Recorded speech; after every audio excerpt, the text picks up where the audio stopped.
아멘. 여기 오니까 참 이렇게 멋진 찬양을 들을 수 있고 너무 좋은 것 같습니다.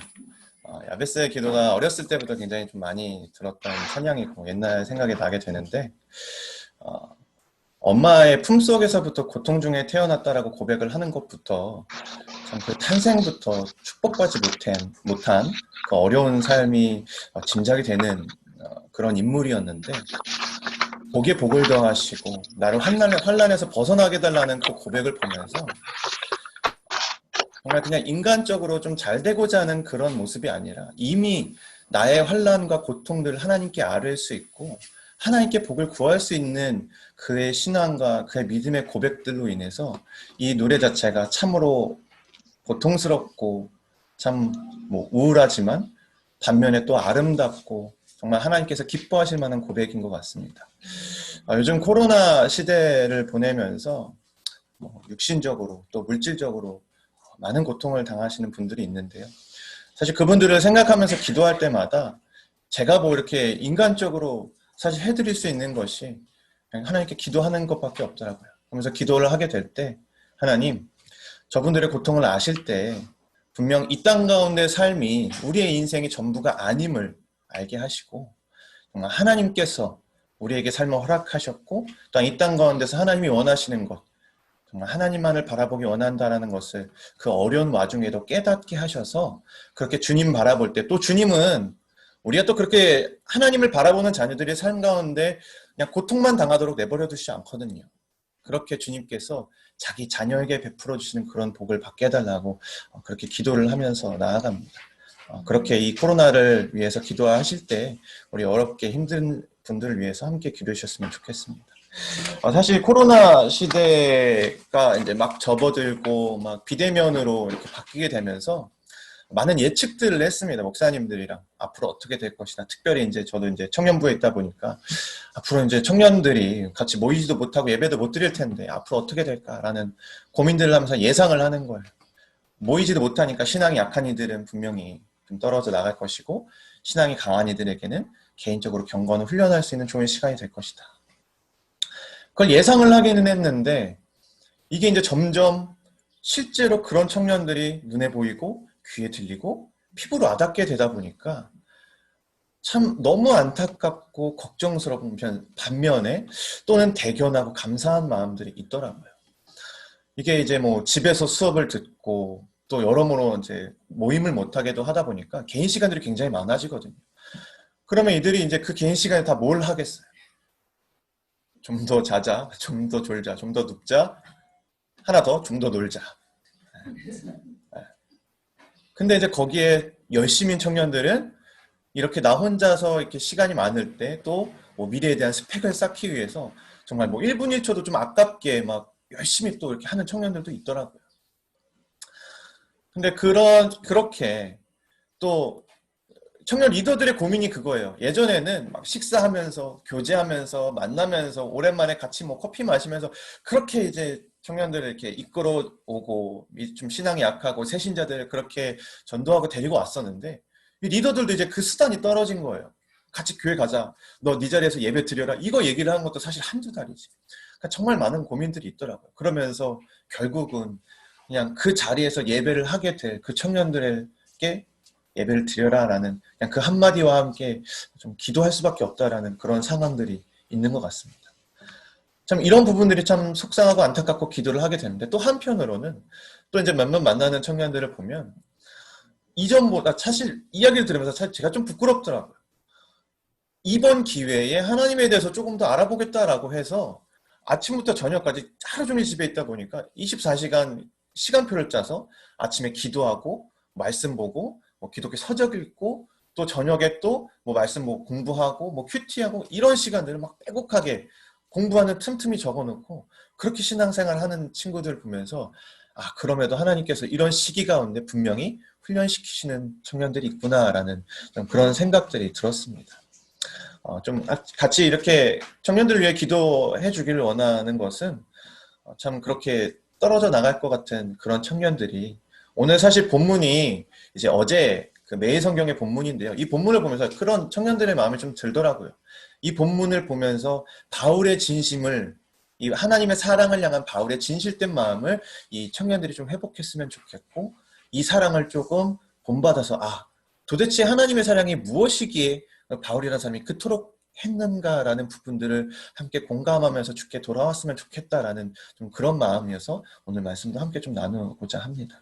오늘 말씀 보시면서 우리 함께 하시는 여러분들과 또한 우리 이 시대를 살아갈 젊은 청년들이 하나님을 향한 진실된 마음, 그 사랑의 마음을 회복하는 시간이 됐으면 좋겠습니다.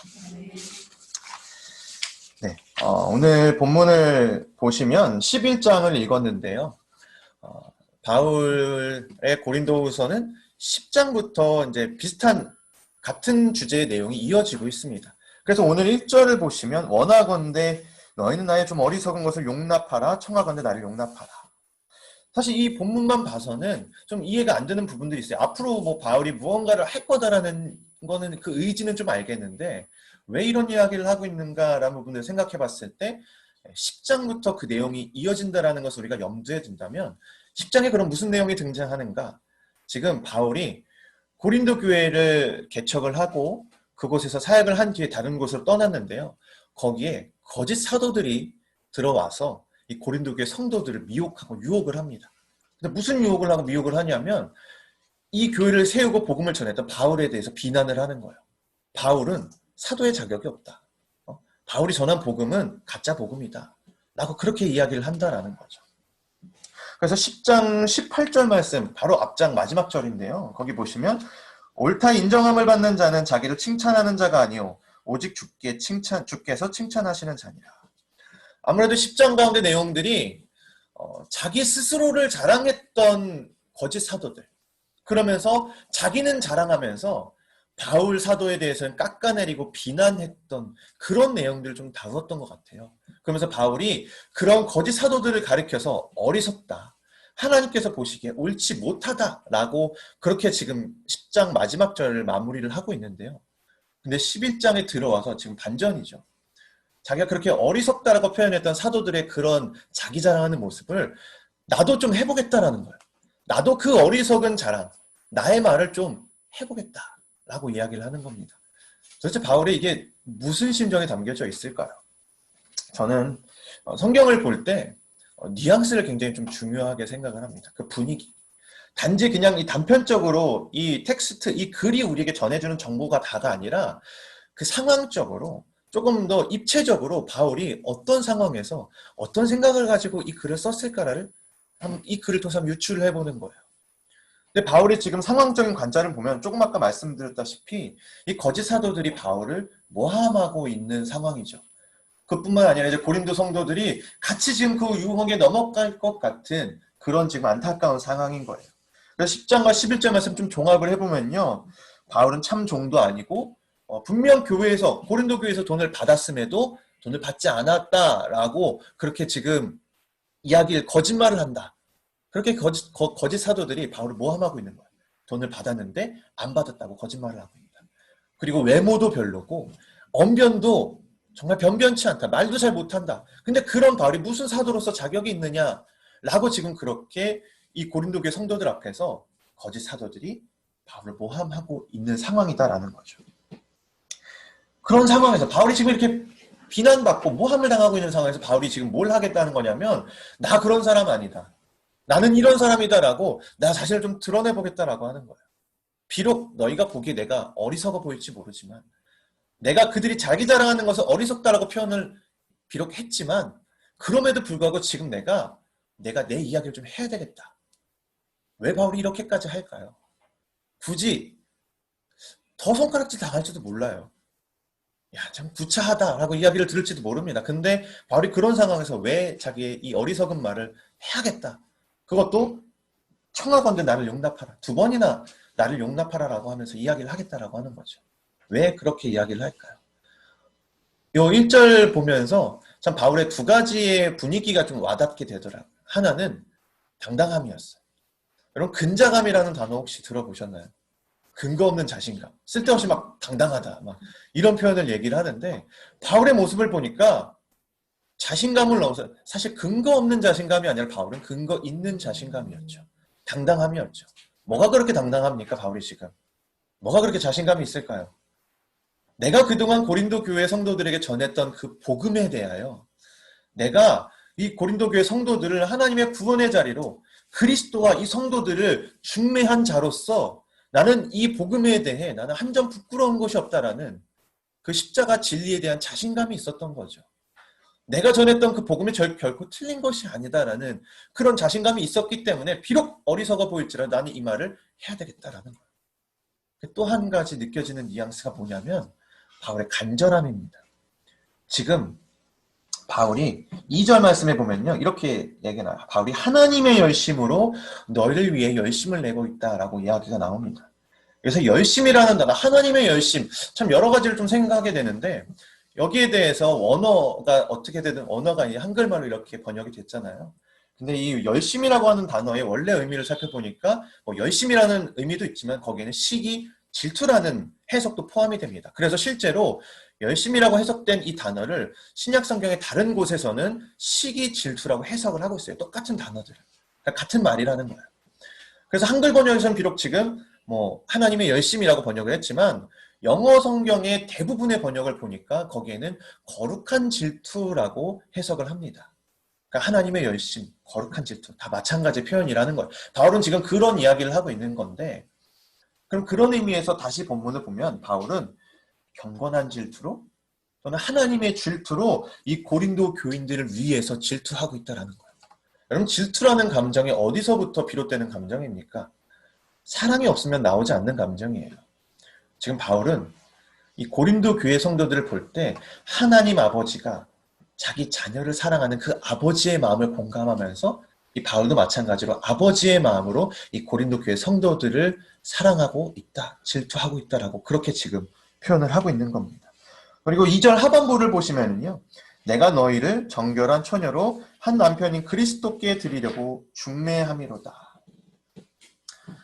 지금 이 고린도 교회 성도들을 그리스도께 드리려고 중매하고 있다. 서로 혼인을 맺게 하기 위해서 중매하고 있다라는 건데 이 당시에 이 중매라고 하는 것, 자녀를 결혼시킨다라고 하는 것은 대부분이 부모의 역할이었어요. 부모님이 이 중매의 역할을 감당했습니다. 그럼 여기서 지금 바울이 고린도 교회 성도들을 이 그리스도와 중매했다라고 하는 이야기는 지금 이 고린도 교회 성도들을 자녀와 같이 생각하고 있다. 내가 그들을 부모의 마음으로 바라보고 있다라는 그 표현이 지금 계속되고 있다라는 거죠. 저도 집에 이제 아들, 딸이 있는데요. 잠깐 제 얘기를 좀 하자면, 제가 이제 저녁에 집에 들어가서 이제 피곤해서 자리에 누우면 이 아이들이 막 달려와서 아빠다 하고 와가지고 제 위에서 막 그렇게 올라서 막 펄쩍펄쩍 뛰어요. 그럼 제가 아파라고 하면은 그 제 반응이 더 재밌는지 아빠가 괴로워하는 게 좋은가 봐요. 그 재밌나 봐요. 더 열심히 뛰더라고요. 그럼 사실 이제 옛날에는 조그만할 때는 이제 그러려니 했는데 이제 얘네가 이제 6살이 되고 4살이 되다 보니까 감당이 안 되는 거예요. 그래서 아파 그만 좀 해라고 하면은 더 신나요. 꺄 하면서 막 멀리서 달려와서 막 부딪히고 점프해서 올라오고 막 이렇게 합니다. 그러다가 이제 막 여러 번 반복을 하다가 제가 좀 화를 내요. 하지 마! 하고 하면서 인상을 쓰면서 이 아이들을 제 앞에 앉혀놓습니다. 강제로. 그리고 이제 이 아이들한테 설명을 하려고 그래요. 니네가 그렇게 했을 때 아빠가 얼마나 아픈지, 아빠가 하지 말라고 할 때는 왜 하면 안 되는지 막 설명을 하려고 시작을 하는데 말을 꺼내기도 전에 이 아이들이 제 앞에 앉아가지고 울기 시작해요. 저 아직 말도 안 했는데. 그냥 제가 인상 쓰고 화내는 게 싫은 거예요. 그러면은 뭐 말도 안 했는데 울기 시작하니까 왜 그런지 모르겠지만 제가 막 사과를 해요. 미안해. 제가 실컷 얻어맞아갖고 아이들 안아주면서 미안하다고 막 얘기를 해요. 그럼 이제 아이들도 왠지 모르겠는데 아이들이 저를 좀 용서해주는 분위기예요. 막 풀어줘요, 기분을. 근데 뭐 그런 일들이 좀 반복이 되는데 제가 간혹 아이들이 아무리 울고 아무리 아빠 미워라고 외쳐도 이 아이들의 행동을 제가 막아야만 할 때가 있습니다.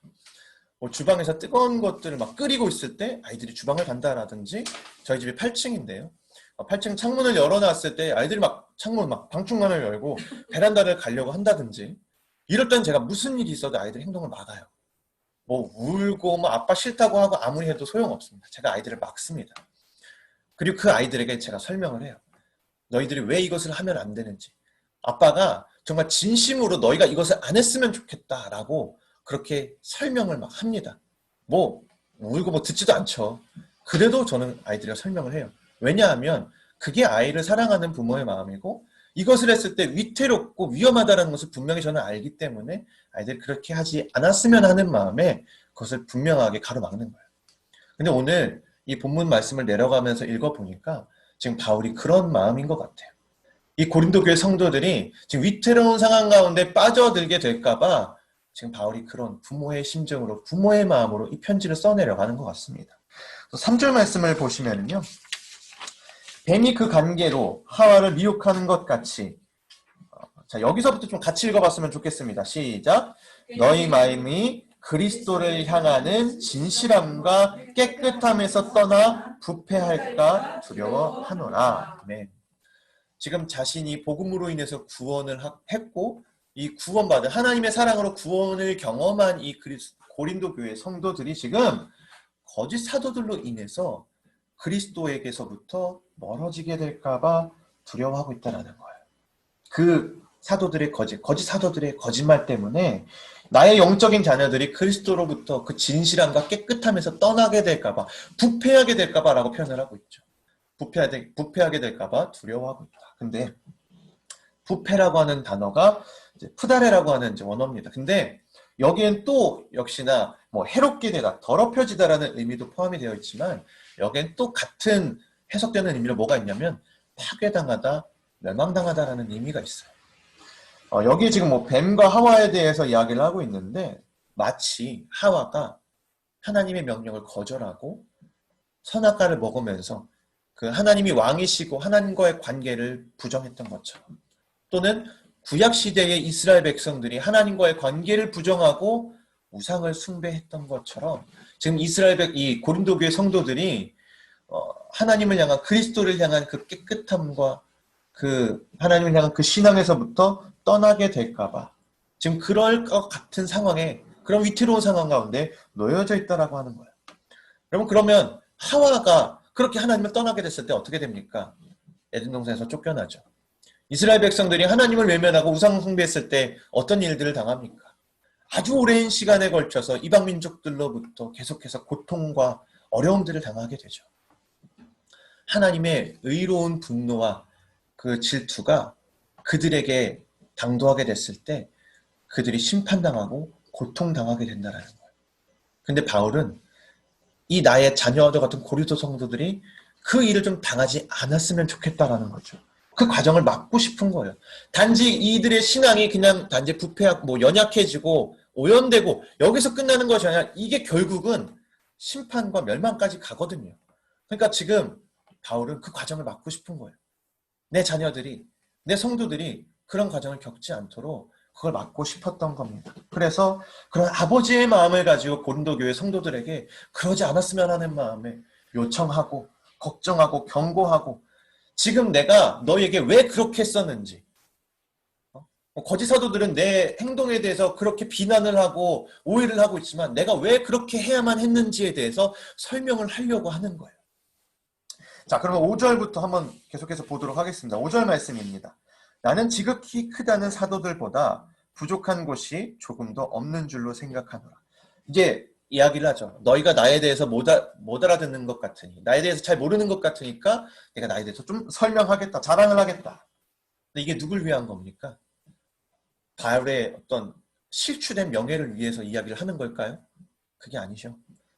지금 바울에 대한 오해로 인해서, 거짓으로 인해서 이 자녀와 같은 성도들이 부패될까봐 지금 이 성도들을 위해서 지금 자기 자랑을 하겠다라는 거예요. 그래서 5절 말씀을 보니까 그거예요. 거짓 사도들 때문에 이 바울에 대한 오해를 가지고 자녀, 고린도교회 성도들이 다른 예수, 다른 영, 다른 복음을 받아들이게 될까봐, 그로 인해서 멸망의 길을 걷게 될까봐 지금 너희들이 인정하고 너희들이 크다라고 얘기하는 그 사도들이 있는데 그들보다 내가 결코 부족하지 않다. 나는 너희가 지금 그렇게 오해하는 것처럼 그런 사람이 아니다. 나는 그 크다고 생각하는 그 사도들에 비교하고 견주어 봤을 때 나는 결코 부족한 사람이 아니다라고 자기를 좀 드러내고 있는 거죠. 누굴 위해서요? 고린도교회 성도들 위해서입니다. 자, 6절 말씀입니다. 내가 비록 말에는 부족하나 지식에는 그렇지 아니하니 이것을 우리가 모든 사람 가운데서 모든 일로 너희에게 나타내었노라. 바울은 고린도전서 2장 1절에도 나오지만 자기가 말이 얼마나 부족한지에 대해서 알고 있었고요. 인정해요. 말이 언변이 뛰어나지 않았습니다. 그러나 지금 내가 비록 말은 부족할지라도 내가 전달했던 그 복음에 대한 진리만큼은 내가 결코 부족하지 않고 내가 이 부분에 대해서는 여러 가지 방법으로 사람들에게 이미 전달했다. 내가 말이 부족할 뿐이지 내가 전달한 이 진리는 분명하다라고 그렇게 얘기를 하고 있는 겁니다.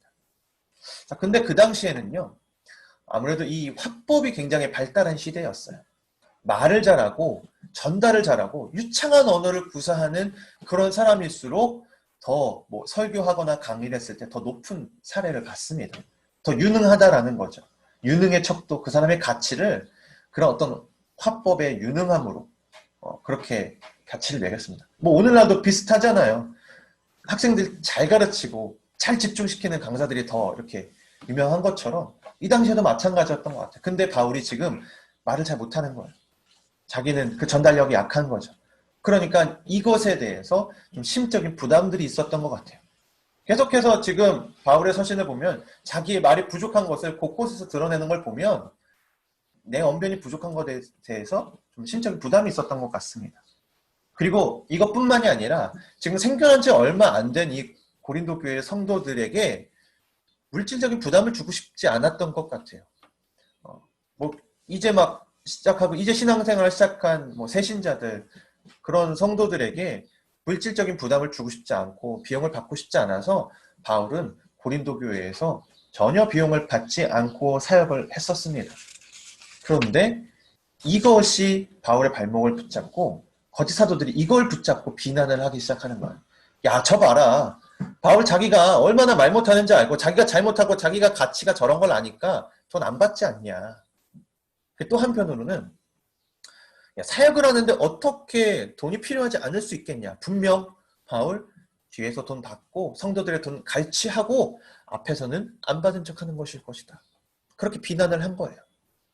그러니까 지금 바울이 그 부분에 대해서 이제 설명을 하려고 하는 거죠. 내가 왜 그렇게 했었는지, 내가 왜 그렇게 행동을 했고 왜 그런 원칙을 세워서 사역을 했었는지에 대해서 지금 설명을 하고자 합니다. 누구 때문에요? 자기 때문이 아니라 고린도 성도들 때문에. 자, 7절 말씀을 보시면요. 내가 너희를 높이려고 나를 낮추어 하나님의 복음을 값없이 너희에게 전함으로 죄를 지었느냐. 내가 너희에게 복음을 전하려고 값을 없이 돈을 안 받은 것이, 내가 복음 전하고 돈 안 받은 것이 잘못된 것이냐? 죄를 진 것이냐? 라고 오히려 반론을 하고 있는 거죠. 그러면서 이어서 8절에 내가 너희를 섬기기 위하여 다른 여러 교회에서 비용을 받은 것은 탈취한 것이다.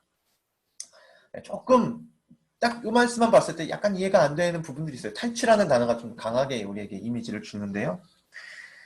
지금 그 얘기를 하고 있는 거예요. 지금 바울이 그런 오해를 받고 있는 상황이잖아요. 뒤에서 분명 성도들의 돈을 탈취했을 것이다. 강탈했을 것이다. 근데 앞으로는 입 딱 닫고 아닌 척하는 거다. 라고 그런 오해를 받고 있는 상황인 거예요. 그러니까 지금 바울이 내가 만약 교회에서 돈을 탈취해서 그 돈을 가지고 사역을 했다 하더라도 고린도 교회의 성도들에게는 난 돈 받지 않았다. 그 얘기를 하는 겁니다. 지금 탈취라는 말이 워낙 이미지가 세기 때문에 이게 무슨 말이자라고 오해를 할 수 있지만 지금 바울은 자기가 받는 그 비난과 그 오해에 대해서 좀 강하게 어필하고 설명하기 위해 나는 고린도 교회에서 돈을 받지 않았다라는 걸 설명하려고 지금 이런 표현을 쓰고 있다라는 거죠. 자, 그러면서 9절에서 계속해서 보겠습니다. 또 내가 너희와 함께 있을 때 비용이 부족하였으되 아무에게도 누를 끼치지 아니하였음은 마게도냐에서 온 형제들이 나의 부족한 것을 보충하였음이라. 내가 모든 일에 너희에게 폐를 끼치지 않기 위하여 스스로 조심하였고 또 조심하리라.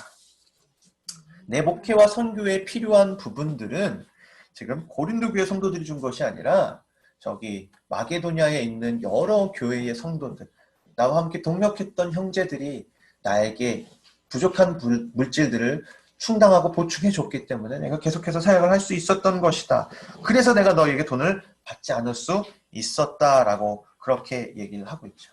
사실 고린도 교회에서 사역을 할 때 돈이 필요한 게 사실이었어요. 분명 무언가를 하기 위해서는 비용이 필요했습니다. 그런데 이거를 다른 내색을 하지 않고 있었지만 이 부분들에 대해서 이미 바울과 함께 사역을 했던 이 마게도니아 지역의 여러 교회들의 성도들은 알고 있었던 거죠.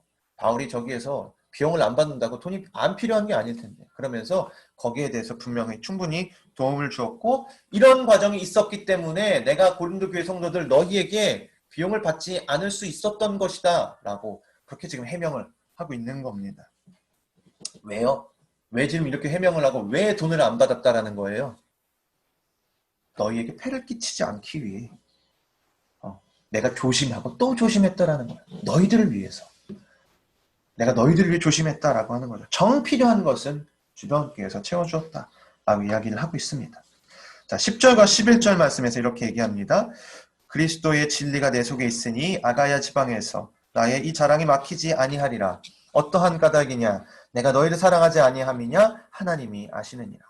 여기서 아가야 지방이라고 하는 곳은 이 고린도 교회를, 고린도 지역을 포함하고 있는 더 넓은 개념, 뭐 우리로 따지면 경기도, 충청도, 이렇게 더 넓은 개념의 지역이었습니다. 지금 바울은 내가 고린도 교회에서 사례를 받지 않고 돈을 받지 않고 이 사역을 한 나의 행동 원칙이 앞으로도 막히지 않도록, 앞으로도 난 이 행동에 대해서 멈출 생각이 없고 나의 이 사역에 대한 철학과 이 행동에 대한 원칙은 계속해서 지켜나갈 것이다 라고 그렇게 다짐을 하고 있는 거예요. 너희를 사랑하기 때문에 너희에게 폐를 끼치지 않고 내가 너희를 위해서 한 나의 이 행동을 지금까지는 너희가 이렇게 오해를 했지만 나는 그럼에도 불구하고 나의 이 원칙을 앞으로도 멈추지 않을 것이다. 왜냐? 이것이 너희를 위한 것이기 때문에 라고 바울이 이야기를 하고 있는 거죠. 그러면서 11절에 얘기를 하는 거예요. 내가 비록 너희한테 사례를 안 받고 비록 다른 교회들에게 사례를 받아서 너에게 사역을 하면서 그들과 소통을 했다고 하나 내가 너희를 사랑하지 않은 것이냐? 아니, 나는 너희밖에 없다. 너희에 대한 생각으로 가득 차 있다. 그리고 나의 이 사랑을, 너희를 향한 나의 이 생각을 하나님이 아신다. 라고 지금 바울이 그렇게 고백을 하고 있는 겁니다. 자, 여러분, 그러면 오늘 이 본문 1절에서 11절을 보시면서, 뭐, 뒤에서도 계속 비슷한 내용의 바울의 심정과 고백들이 이어지게 되는데, 이 부분을 보시면서 바울의 어떤 면들이 좀 보이십니까? 지금 바울이 어떤 분위기로 이런 편지를 써 내려가는지 어떻게 느껴지십니까? 거짓 사도들 때문에 변질되어가는 사도들, 이들을 보면서 바울이 어떤 심정으로 지금 이 편지를 썼는지 좀 전달이 되셨으면 좋겠습니다. 저희 담임 목사님께서 이런 말씀을 하신 적이 있는데요. 어떤 오랜 신앙생활을 하신 성도분이 찾아오셔서 목사님께 막 하소연 아닌 이야기를 했대요. 수십 년간 신앙생활을 하고 매주 빼먹지 않고 하나님의 말씀을 들으면서 이렇게 신앙생활을 하며 살아왔는데 그렇게 지난주 말씀이 생각이 안 난다는 거예요. 지난주 말씀 당장 오늘 지난주에 말씀 뭐 들었지 생각하려면 제 생각이 안 난대요.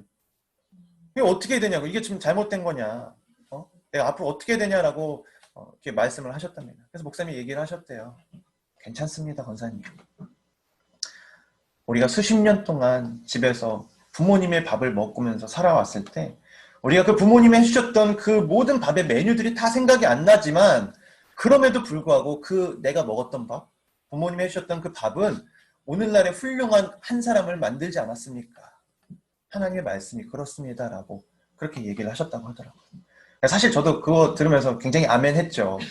저도 말씀 안 까먹으려고 주일마다 이렇게 막 말씀 막 적어가면서 듣는데 이게 막상 지난주에 뭐 저런지 생각 딱 떠올리려고 하면 잘 이렇게 안 떠오르더라고요.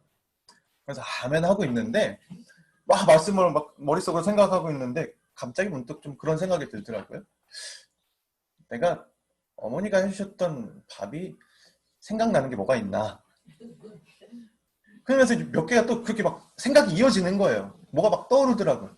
저희 어머니 막 제가 어렸을 때 절대 쌀밥을 잘 안 해주셨거든요. 무조건 잡곡밥을 해주시고 또 어머니가 오랜 시절 해주셨던 어떤 김치의 향기가 좀 머릿속을 스쳐 지나가는 것 같고 무생채, 깻잎 이게 막 맛이 막 좀 생각이 나더라고요. 그래, 내가 오랜 시간 뭐 무슨 반찬이었는지 디테일하게 다 기억이 나지는 않지만 그래도 꾸준하게 계속해서 나를 건강하게 해왔던 메인 반찬들, 메인 음식들은 여전히 내 속에 남아있고 나한테 기억되고 있구나. 자, 그러면 그동안 지금의 오늘날의 나를 이렇게 만들기까지 내가 매주 들어왔던 그 하나님의 말씀, 내가 이렇게 신앙생활 오늘날에 오기까지 내가 그동안 들었던 하나님의 말씀은 나에게 뭐가 남겨져 있는가라는 것들을 좀 생각해 봤습니다. 뭐가 남아있을까? 여러분도 한번 생각해 보셨으면 좋겠어요. 신앙생활 가운데 내가 그동안 수없이도 들었던 설교 말씀 가운데 나한테 지금 뭐가 남아있는가? 저는 세 가지 남더라고요. 우리를 향하신 하나님의 사랑, 예수님의 그 십자가의 진리, 십자가를 믿었을 때 우리가 구원받은, 그리고 또 하나는 우리를 향하신 그분의 사랑 앞에 내가 어떠한 진실한 태도로 나아가야 되는가. 오늘도 내가 어떤 모습으로 그 사랑에 마주하고 내 그 사랑을 보여드려야 되는가. 나의 태도에 대해서. 이 세 가지가 저한테 좀 남아있더라고요. 근데 오늘 말씀을 보시면요. 그 진리, 십자가의 진리, 복음의 진리, 그리고 하나님의 사랑 앞에 정말 진심으로 서 있는 바울의 모습을 보게 됩니다. 뭐가 그토록 고린도 성도들에게 어찌 보면 미련을 가졌다라고 얘기할 정도로 그렇게 표현을 하고 어리석은 자랑을 하고 뭐가 바울을 그렇게 하게 했습니까? 내가 받은 하나님의 사랑, 내가 깨달은 그 십자가의 진리, 그리고 그것을 통해 내가 사랑하고 내가 복음을 전했던 이 고린도 교회와 성도를 향한 사랑, 이것이 지금 그 사랑에 대한 진실한 태도, 진실한 마음이 지금 바울의 모습을 이렇게 만들었다라고 하는 거죠. 2절에서 이야기하는 것처럼 하나님의 열심이 교회를 사랑하게 만들었고 부모의 마음으로 이 성도들을 사랑하고 그들을 위하며 살아가게 됐을 때 아무리 비난을 받고 고난을 받고 손가락질을 당하더라도 아무런 상관이 없고 바울은 흔들리지 않는 거예요. 그 흔들리지 않는 바울이 지금 왜 움직입니까? 말 못한다고 조롱당해도 사실 바울은 아무렇지 않았어요. 돈 뒤에서 너가 가져가지 않았냐? 사실 그게 바울에게는 별로 문제가 되지 않습니다. 그러나 바울이 움직였던 이유는 그것 때문에 복음이 훼손될까 봐, 그것 때문에 내가 받은 사랑이 변질될까 봐, 그 거짓 때문에 내가 사랑하는 이 성도들이 신앙이 변질될까 봐, 그래서 바울은 지금 움직였던 거예요. 오늘과 같이 나의 어리석음을 인정하면서 그렇게 이야기를 하고 있는 겁니다. 내가 받은 하나님의 사랑과 그 십자가의 진리 앞에서는 내 영광, 내 자존심, 내 명예, 돈, 다 아무것도 아니었다라는 거예요. 자, 오늘 이 말씀을 함께 나누고 함께 듣고 계실 이 자리에 계신 분들과 영상을 통해 함께 계시는 분들, 오늘 말씀을 들으시면서 우리가 앞으로 신앙생활을 하는 가운데 하나님께서 주시는 그 사랑, 그것을 하나 우리가 붙잡고 살아가면서 세상의 명예, 또 돈, 자존심, 이런 것 때문에 여러분들의 신앙이 흔들리지 않으셨으면 좋겠습니다. 그리고 또 이것 때문에 우리 청년들이 흔들리지 않게 되기를 좀 같이 기도해 주셨으면 좋겠습니다. 세상에서 조금 잘 나가기 위해, 학생들은 경쟁 시대잖아요. 옆 친구들 보면서, 주변 사람들 보면서, 또 잘하고 있는 사람들을 보면서 계속해서 도전받고 자극이 되고 더 열심히 하게 되고 더 무언가를 추구하게 돼요. 근데 그것이 하나님과 상관없는 세상의 것이라면 그들의 시간들이 점점 하나님에서부터 멀어지게 되더라고요. 점점 자신도 모르게 그런 세상 것에 매이게 되면서 하나님과 멀어지게 되더라고요. 특히나 이 코로나 시대 가운데 원래는 우리 청년들이 공동체로 함께 만나고 모임을 갖고 나눔을 하고 하면서 서로 은혜도 나누고 서로 격려도 하고 위로도 하고 그렇게 같이 신앙생활을 할 텐데 그게 안 되니까 신앙이 약한 친구들은 점점 공동체에서 떨어져 나가게 되고 모임에도 나오지 않게 되고, 그러다 보니까 이 목사님들도 사실 연락이 안 되는 친구들에 대해서 이제 안타까운 거예요. 어떻게 할 수가 없는 거예요. 저도 단체로 모임을 할 수가 없어서 지금 몇몇 청년들과 개인적으로 만나고 있고, 또는 이제 오늘도 이제 조금 있다가 우리 숙대 친구들 몇 명이랑 성경 공부를 줌으로 하게 되는데 그렇게 간혹 몇 명과 이렇게 교제를 하고 있을 뿐이지, 그렇게 여러 명의 목사님들이 이렇게 몇 명 청년들과 하는 이야기들을 서로 공유할 뿐이지 그 위에 연락이 닿지 않고 손이 닿지 않는 청년들에 대해서는 참 이게 마음이 안타깝더라고요. 결국 그들이 세상이 주는 즐거움이 됐든 세상이 주는 성공이 됐든 거기에 지금 매여 있다라는 거잖아요. 우리 청년들이 가지고 있는 그 신앙이 세상 것에 흔들리지 않게 되기를 기도해 주셨으면 좋겠습니다. 바울이 10절과 11절에서 우리 마지막으로 함께 볼 텐데요. 10절과 11절에서 이렇게 고백을 해요. 진리가 내 속에 있고 너를 향한 내 사랑을 하나님이 아신다 라고 그렇게 고백을 하고 있는데요. 오늘날 우리에게, 우리 젊은 청년들에게 그런 신앙이 있었으면 좋겠습니다. 진리가 내 속에 있다. 하나님이 내 안에 계시다. 내 삶의 목적과 내 삶의 방향은 하나님이다. 그 사랑이다 라고 그렇게 고백을 하면서 비록 세상 가운데 우리가 조금 어려움을 당하고 힘든 상황이 닥쳐올지라도 그럼에도 불구하고 흔들리지 않아. 이런 찬양 있잖아요. 세상 흔들리고 사람들은 변하여도 주님의 사랑은 영원히 변하지 않네 라는 찬양이 있는 것처럼 그 하나님의 사랑 앞에 언제나 붙들리는 우리 성도 여러분들, 우리 하나님의 백성들, 또 우리 이 시대를 살아가는 믿음의 청년들이 되길 간절히 소망합니다. 기도하겠습니다. 살아계신 하나님, 오늘도 이 시대를 살아가면서 참 빠른 속도로 많은 것이 변화되고 있는 것들을 바라보며 잠깐 우리가 하나님을 향하여서 어떤 신앙과 삶의 자세를 가지고 살아가야 될지 많은 고민을 하며 살아가는 중에 있습니다. 주님, 우리는 이렇게 기도하고 예배하면서 하나님 앞에 붙들리려고 노력하지만 참 안타까운 것은 그렇지 못한 이들이 너무나도 많은 것 같습니다. 대면이 안 되고 교회 와서 예배하지 못하고 모임을 나오지 못하고 함께 만나서 교제하지 못하는 가운데 혼자서 그렇게 신앙이 점점 약해지고 세상 가운데 나아가는 우리 청년들의 그 안타까운 영혼들을 바라보면서 지금 우리 신앙의 자녀들이 그들을 위해 함께 기도합니다.